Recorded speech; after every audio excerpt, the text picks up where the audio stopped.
ইতিমধ্যে সচিবদের সঙ্গে বৈঠক করেছেন পে কমিশনের সদস্যরা।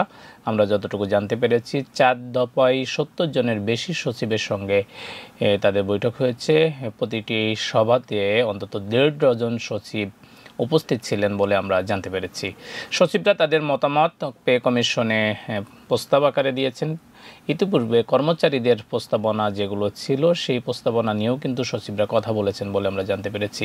কমিশনের সঙ্গে সংশ্লিষ্ট এক কর্মকর্তা আমাদেরকে জানিয়েছেন, সচিবরা আকাশচুম্বী নয়, বাস্তবসম্মত পে স্কেল চান। অর্থাৎ ইতিপূর্বে কর্মচারীদের মাধ্যমে যে প্রস্তাবনাগুলো এসেছে সেখানে দেখা গেছে বর্তমান বেতন কাঠামো যা আছে থেকে 3 গুণ 4 গুণ করে কিন্তু বেতন দাবি করা হয়েছে, প্রস্তাব করা হয়েছে। সচিবরা এই বিষয়টি কিন্তু মেনে নিতে একদমই নারাজ। অর্থনৈতিক সক্ষমতা সহ বাস্তব দিকগুলো বিবেচনা করে সচিবরা নতুন বেতন কাঠামো তৈরির পক্ষে মত দিয়েছেন। এক্ষেত্রে আকাশচুম্বী হবে না, তার অর্থ যে খুব বেশি নয়। অর্থাৎ কর্মচারীরা যে দাবি করেছিলেন সর্বনিম্ন বেতন 30,000-এর বেশি, 35,000 বা আরও যেই দাবিগুলো ছিল সেই দাবি পূরণ হওয়ার আশা কিন্তু এর মাধ্যমে মলিন হয়ে যাচ্ছে, আশা ক্ষীণ হয়ে যাচ্ছে।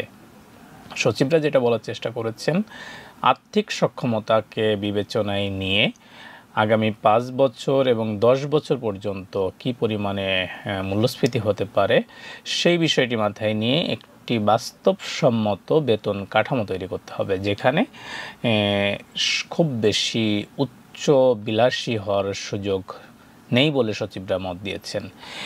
আমরা কথা বলেছি কমিশনের একাধিক সদস্যের সঙ্গে, তারা আমাদেরকে যেই বিষয়গুলো নিশ্চিত করেছেন যে কমিশনের কার্যক্রম দ্রুততার সঙ্গে এগিয়ে যাচ্ছে। এই মুহূর্তে অনেক দূর কাজ এগিয়ে গেছে, খুব দ্রুত হয়তো আগামী 2-1 সপ্তাহের মধ্যেই তারা সুপারিশ জমা দিতে পারবেন। যদিও ইতিপূর্বে পে কমিশনের চেয়ারম্যান আমাদেরকে জানিয়েছিলেন যে খুব দ্রুত তারা নতুন পে স্কেল নিয়ে, নতুন বেতন কাঠামো নিয়ে সরকারের কাছে একটি সুপারিশ জমা দিতে চান।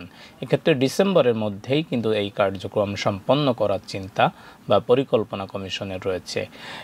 এছাড়া কর্মচারীদের আন্দোলনের দিকে যদি আমরা দেখি, কর্মচারীরা বিশেষ করে 11 থেকে 20 গ্রেডের কর্মচারী যারা আছেন তারা কিন্তু আন্দোলন করছেন, বিভিন্ন দাবি দেওয়া করছেন। এখন তাদের ঘোষিত কর্মসূচি অনুযায়ী বিভিন্ন জেলা উপজেলা থেকে স্মারকলিপি প্রদান, মানববন্ধন, বিক্ষোভ সমাবেশ এগুলো কিন্তু আমরা করতে দেখেছি। অবস্থান কর্মসূচির মতো বিভিন্ন কর্মসূচি তারা পালন করেছেন, আমরা খবর পেয়েছি, দেশব্যাপী এগুলো চলছে।